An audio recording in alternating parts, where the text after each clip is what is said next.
सबसे पहले तो आप सबको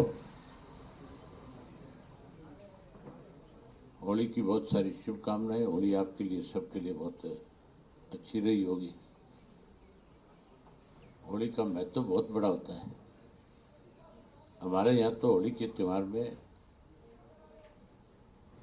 जो साथी एक दूसरे से विवादित होते हैं, जिनका आपस में कोई सामाजिक रिश्ता खराब हो जाता है, इस होली के त्योहार के ऊपर आपस में एक दूसरे को रंग लगा करके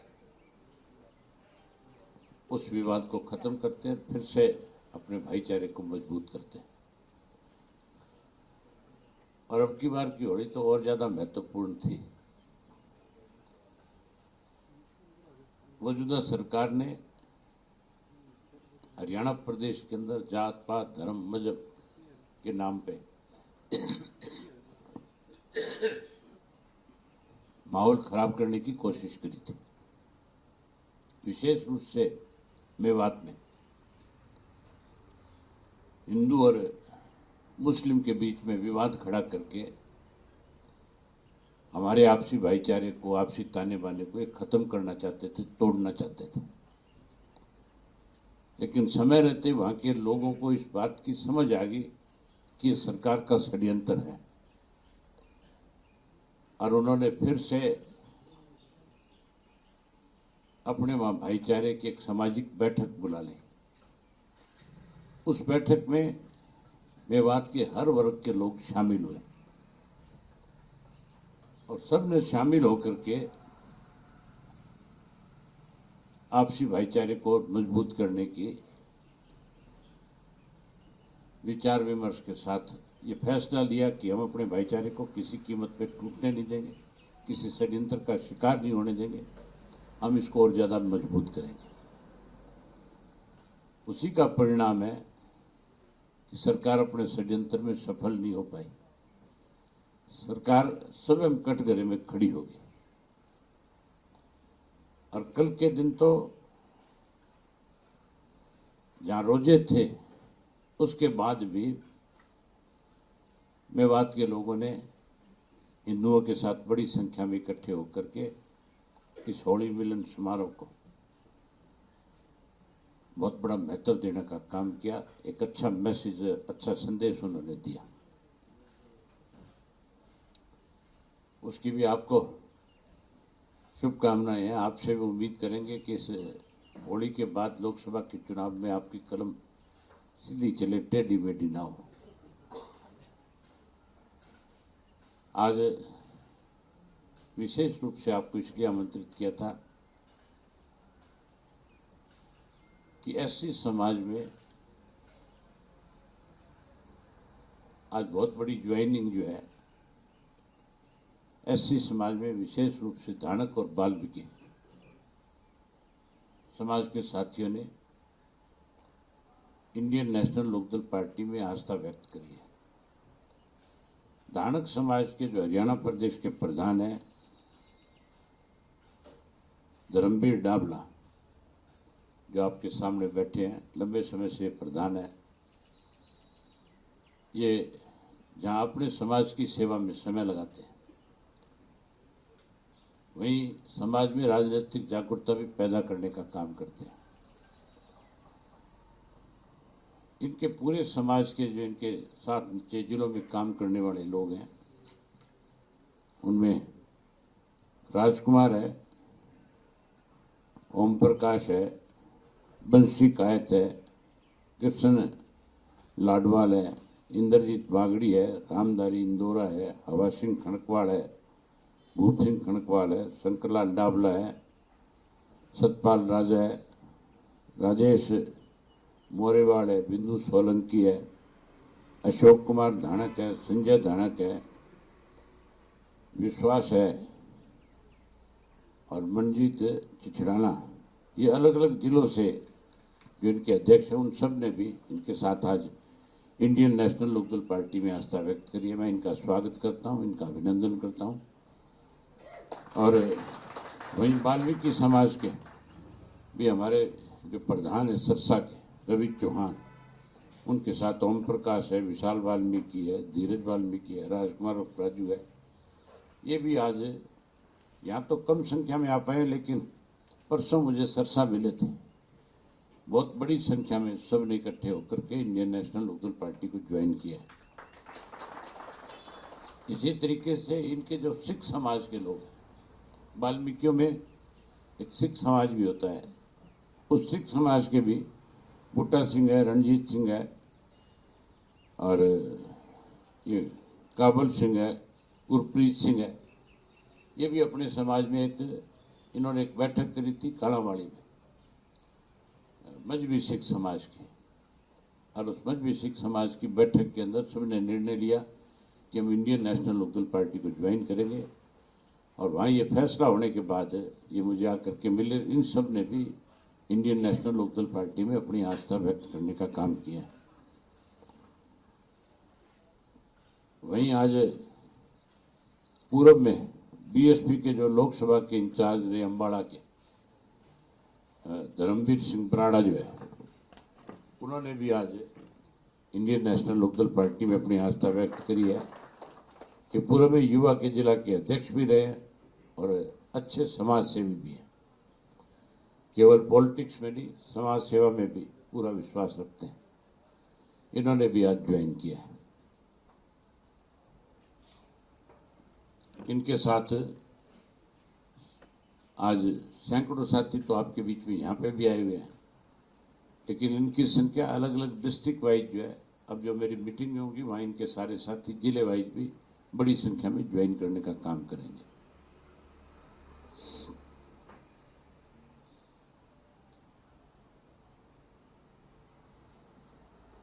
आज तो बस विशेष रूप से आपको इसी के लिए निमंत्रण दिया था कि ये ज्वाइनिंग है हमारी, और खास करके उस समाज की है जिस समाज की सरकार अनदेखी करने का काम करती है। विशेष रूप से बीजेपी की सरकार बनने के बाद हमारा बैकलॉग जो है वो सबसे ज़्यादा खाली है। सबसे ज़्यादा मार जो है नौकरियों के मामले में आज एससी समाज के और पिछड़े वर्ग के लोगों पे पड़ी है। जब से ये कौशल रोजगार योजना शुरू करी है, क्योंकि उसके अंदर कहीं कोई रिजर्वेशन नहीं है, उसमें तो जो कोई फार्म भरता है और जिसके पास ज़्यादा बड़ी सिफारिश होती है, जिसके पास ज़्यादा पैसा होता है, ये सरकार उसी को जॉब देती है। ना तो इन लोगों के पास सिफारिश है और ना पैसा है। इसलिए सबसे बड़ी मार, सबसे ज़्यादा कमज़ोर अगर किसी वर्ग को इस सरकार ने किया है तो मैं समझता हूँ पिछड़े वर्ग को और एससी समाज को किया है। इसी तरीके से स्कूल बंद करके ग्रामीण गरीबों का बच्चा एजुकेशन ना ले सके, उसको शिक्षा में पिछड़ा करने का काम इस सरकार ने किया। इसलिए मौजूदा सरकार से दुखी होकर के, परेशान होकर के इन सब साथियों ने यह फैसला लिया कि गरीब की सुनवाई अगर किसी राज्य में सबसे ज्यादा थी, गरीब को सम्मान अगर किसी राज्य में सबसे ज्यादा बड़ा मिला, और बैकलॉग अगर किसी ने भरने का काम किया, तो चौधरी ओम प्रकाश चौटाला जी जब 2000 में मुख्यमंत्री बने थे, उन्होंने सबसे पहले जितनी भी इनकी वैकेंट पोस्ट थी उन पोस्टों को अखबार में ऐड दे करके निकाला और उस बैकलॉग को उन्होंने पूरा करने का काम किया। कोई एक सिंगल वैकेंसी भी हमारे टाइम में खाली नहीं रहती थी। हम उसको हमेशा हर प्रायोरिटी पे उसको भरने का काम करते थे ताकि गरीब आदमी को उसका रोजगार मिले, नौकरी मिले।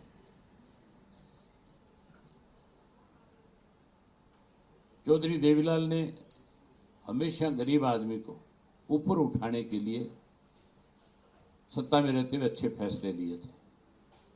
एक उदाहरण आपको बताता हूं, बड़ा आपने कभी सुना नहीं होगा। ये जो गांव गांव में चौपालें बनी थी, ये चौपाल चौधरी देवीलाल ने जो है सोनीपत से हिसार जा रहे थे, और सिसाना एक बड़ा गांव है रास्ते में, जब उस गांव को क्रॉस कर रहे थे तो दरख्त के नीचे 100-150 आदमी, बारिश हो रही थी, भीग रहे थे। चौधरी देवीलाल ने सोचा कि ये तेरे को मिलने के लिए खड़े हैं लोग, क्योंकि उनकी आम आदत थी कि वो जहां भी 20, 30, 50 आदमी खड़े होते थे अपनी गाड़ी रोक लेते थे। उन्होंने गाड़ी रोकी और गाड़ी रोक करके उनसे पूछा कि भाई तुम यहां बारिश हो रही है, कैसे खड़े हो? तो बोले चौधरी साहब हम तो बारात में आए हैं। तो बोला बारात में आए हो तो यहां क्यों भीग रहे हो? जिसके यहां बारात में है उसके घर में जाकर के बैठो। तो कहने लगे जी उनके घर में जगह नहीं है, हम तो समा रहे थे। उनका ये शब्द था, मैं उस वक्त साथ था, और उनके लिए बैठने की कोई जगह नहीं है घर में, इसलिए मजबूरी में हम लोग यहां खड़े हैं। चौधरी देवीलाल ने उसी दिन फैसला कर लिया था कि गरीब आदमी के लिए बैठने की ऐसी जगह बनाऊंगा कि उसको ये महसूस ही नहीं होगा कि तू कहीं दूसरे के घर पे आया है। उन्होंने ना केवल चौपाल बनाई, बल्कि उन चौपालों के अंदर मुड्डे रखे, उनमें चारपाइयां रखी, उनमें बिस्तर रखे, ताकि किसी भी गरीब के घर में कोई मेहमान आए तो उसको अगर रात रुकना है तो उसको बिस्तर भी मांगना ना पड़े कहीं से। उन चौपाल से बिस्तर देते थे, खाट देते थे। इन सरकारों ने उन चौपालों की मरम्मत भी नहीं कराई। इसी तरह से गरीब की बेटी की शादी के लिए 5100 रुपए की कन्यादान स्कीम जो है वो चौधरी देवीलाल ने शुरू की। उसके साथ साथ कैसे गरीब का बच्चा जो है पैदा होने के बाद स्वस्थ रह सके, उस बच्चे को पैदा करने वाली मां को खुराक के रूप में उस वक्त में 300-500 रुपए दिए। उस वक्त का 300-500 रुपए बहुत बड़ी चीज थी। वो खुराक का मतलब था कि उसको घी मिले, उसको गोंद मिले, उसको जमावना मिले, ताकि उसका बच्चा स्वस्थ रह सके। ये सारी सोच उस वक्त चौधरी देवीलाल की और चौटाला साहब की थी कि गरीब को कैसे आगे बढ़ाया जाए। आज की मौजूदा सरकार और कांग्रेस ने तो गरीब का शोषण किया है। हम अपनी सरकार बनने के बाद उन स्कीमों को और आगे बढ़ाएंगे और ज्यादा कैसे इनको मदद मिल सके, इनके बच्चे अच्छे स्कूलों में पढ़ सके, आगे आ सके, उसके लिए अच्छे फैसले करेंगे। आज तो ये सब लोग आए हैं, इन सब लोगों ने इंडियन नेशनल लोकदल पार्टी में अपनी आस्था व्यक्त करी है। मैं इनका स्वागत करता हूं, अभिनंदन करता हूं और इनसे उम्मीद करता हूं कि ये इंडियन नेशनल लोकदल पार्टी के संगठन को मजबूत करेंगे और वहीं उसके साथ साथ जहां संगठन को मजबूत करने का काम करेंगे, वहीं हर जिले के अंदर, हर हल्के के अंदर अपने साथियों में जागृति पैदा करेंगे कि असल में आपका हितैषी कौन है। आप सब आए, आप सबका धन्यवाद है। आपके लिए चाय की व्यवस्था है, सब चाय पी करके जाएं।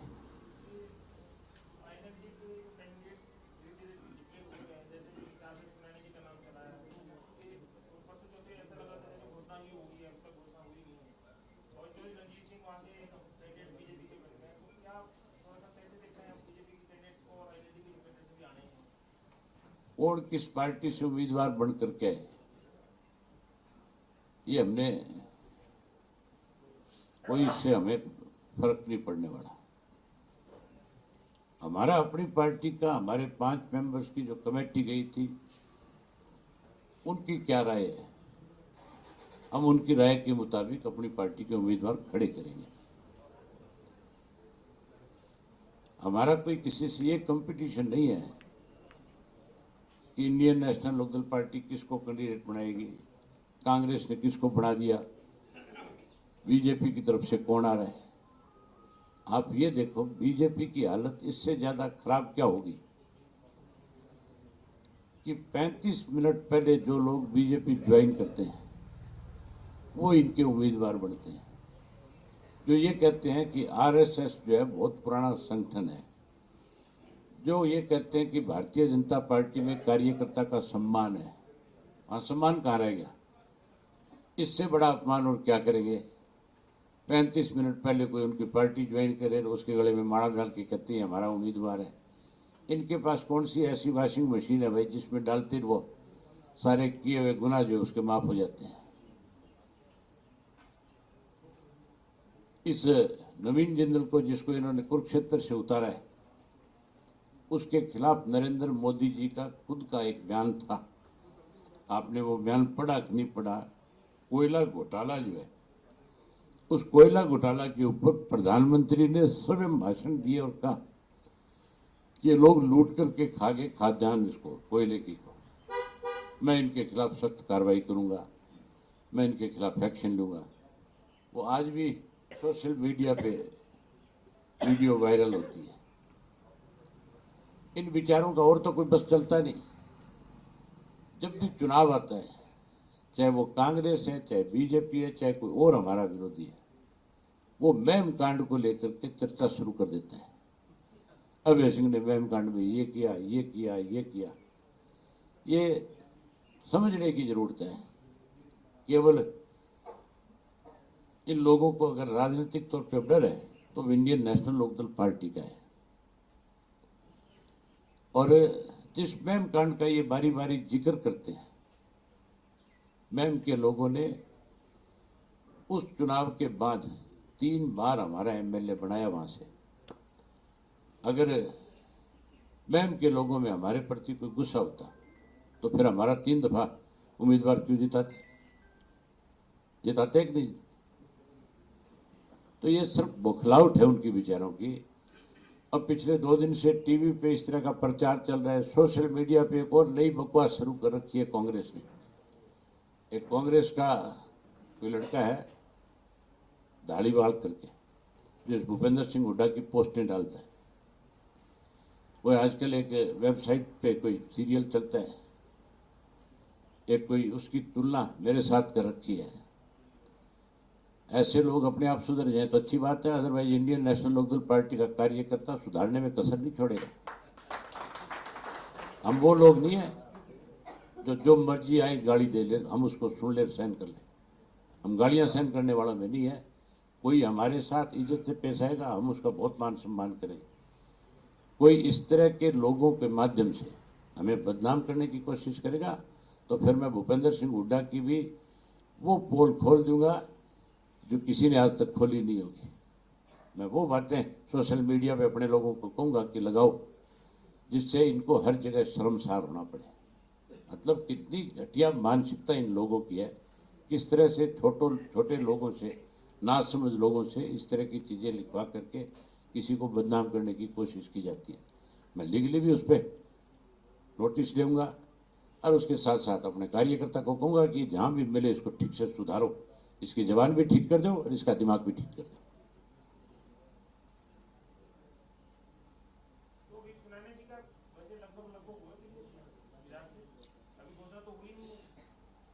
जब आप लोगों ने अपनी कलम से लिख दिया तो कमी रहेगी क्या? कोई नहीं, जब वाक्यों की करेंगे तब कर देंगे, लेकिन ये मान के चलो कि हमारी पार्टी का तकरीबन यही फैसला है। आपके साथ बैठ करके विचार विमर्श करूंगा, फिर तय करूंगा।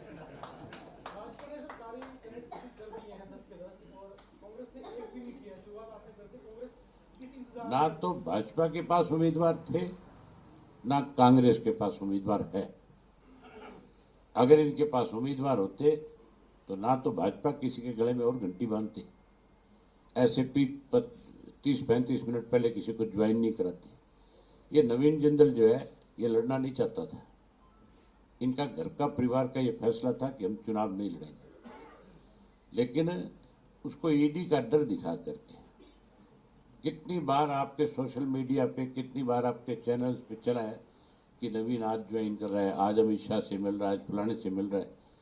रोजाना कयास लगाए जाते थे और उसकी तरफ से रोजाना सफाई आती थी कि नहीं, मैं किसी पार्टी में नहीं जा रहा, मैं तो अपने बिजनेस में, अपने व्यवसाय में व्यस्त हूं। लेकिन उसको ड्रा करके ज्वाइन कराया गया और उसको कहा गया कि चुनाव लड़ना पड़ेगा, क्योंकि कोई कैंडिडेट था ही नहीं, कोई लड़ने को तैयार ही नहीं था। वहां तो चर्चा चल रही थी, आम जो कुरुक्षेत्र में बीजेपी में चर्चा थी वो ये थी कि करनाल की जो रेणुवाला जो मेयर थी कि उसको उम्मीदवार बनाया जाएगा, या कैलाश सैनी का जिक्र आता था, या एक डीडी शर्मा है उनका नाम आता था। इसका तो कहीं चर्चा ही नहीं था। ये तो कांग्रेस में थे, इनको तो वहां से जबरदस्ती ड्रा करके लाया गया। मुझे लगता है कहीं हुड्डा को ये रोहतक से ना लड़ा जाए, बीजेपी वाले हुड्डा को रोहतक से ना लड़ा देंगे, है बदल भी सकते हैं। कौन सा सिंबल दे दिया?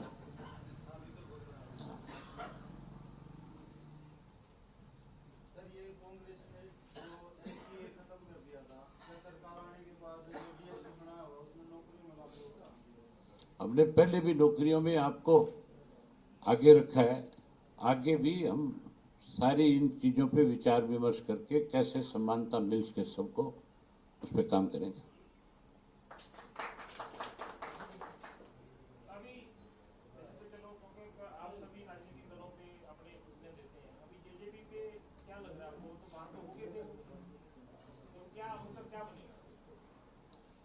अब क्या बढ़ेगा?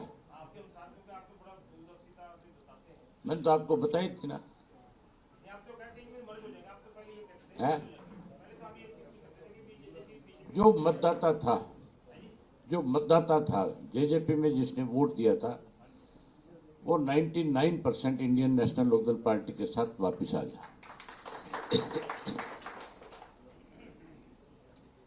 जो कोई लीडर है छोटे मोटे, अब किस स्वार्थ में उनके साथ है मेरे समझ में नहीं आ रहा, शायद वो भी जल्दी छोड़ देंगे। इस लोकसभा के चुनाव के बाद आप भी अपनी कलम से जेजेपी लिखना छोड़ दोगे, ये हालत हो जाएगी। अच्छा सर, आपने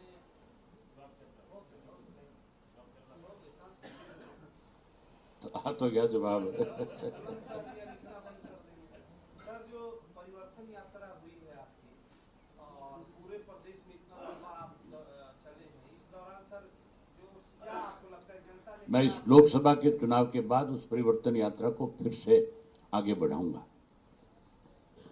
मेरी यात्रा तब तक जारी रहेगी जब तक भारतीय जनता पार्टी सत्ता से बाहर नहीं हो जाएगी और कांग्रेस सत्ता से दूर नहीं चली जाएगी।